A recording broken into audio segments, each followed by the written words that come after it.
appealing than Bernie and Tulsi is because he's not in the Democratic Party whatsoever. Yep, that's appealing. He is anti-establishment AF. Even he wrote this here in the article. It says, I haven't filed anything yet. I authorized a letter of interest that was sent on my behalf to the Greens, and I'm testing the waters for a Green Party nomination, he tweeted. I am an independent. So even though he's kind of trying to be a Green, he's telling you, I am an independent. Mm-hmm. I am not a Democrat or a Republican because I know they're not the solution. And fam, he's had this attitude for a long time. People think that he ran as an independent in Minnesota. He didn't. He ran under the Reform Party. He was a Reform Party candidate, which was Ross Perot's party. Do you have anything to say about this statement or the fact that he is anti-establishment as AF, and your thoughts about this element that he's even a little bit more appeasing than Bernie and Tulsi? Do you buy that kind of, or no? What do you think? I mean, I think he's not a politician, and I think that's refreshing.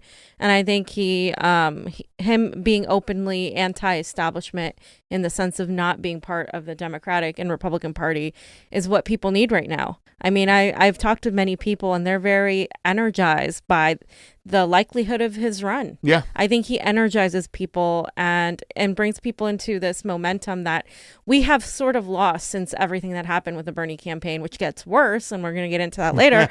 But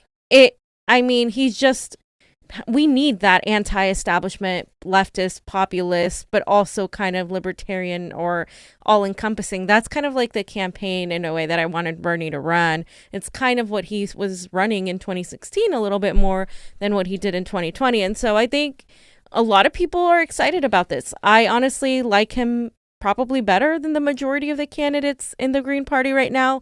And I, personally feel like the Green Party is very disorganized. And I voted Green in the last presidential election. I voted for Jill Stein, and I really like Jill Stein. But at the same time, I do feel like as a party, they need to get their shit together. Yeah. So, well, I think that's really, it's kind of like the signal he sent that, listen, I am an independent, even though I'm looking for the Green Party nomination. He's not going to capitulate to the Green Party and all their bullshit, all their dysfunction. And don't get me wrong, I don't want to talk mean because ideology-wise, they're great. I think they're like good Democrats.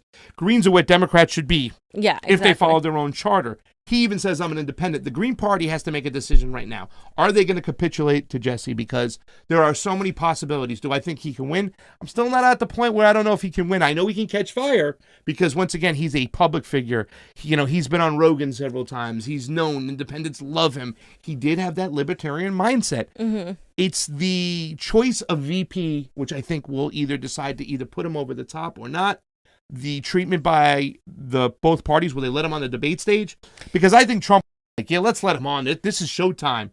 But do you think they'll let him on the debate stage? I don't know about that. And I also don't think he can win, not because he couldn't have the support, but because, as you know, we lived in a rigged system and the elections have been rigged. It's much harder to rig a general election. Yeah. But that doesn't mean the powers that be are going to let someone like him, who's so anti-establishment, easily get to the top. And I just don't buy it. Until we reform our whole elections, I don't buy it. However, I think it's important to support somebody like a Green or a socialist or whoever you want to support to send a big fuck you to the establishment, because I'm so done with the Democrats. I mean, if you continue to vote for the Democrats, you are literally voting for abuse. You are somebody that likes to be abused, and you are insane because you think you can keep doing the same thing and expect different results, and nothing's going to change until we stand up to ourselves. And I feel like the Democrats are arrogant.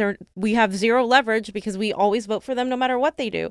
So I think as somebody that, likes what he has to offer, or whatever the Green Party has to offer, or whatever any other party has to offer, by all means, support him. He understands how to use these parties as vessels. He used the Reform Party as a vessel, Ross Perot's party.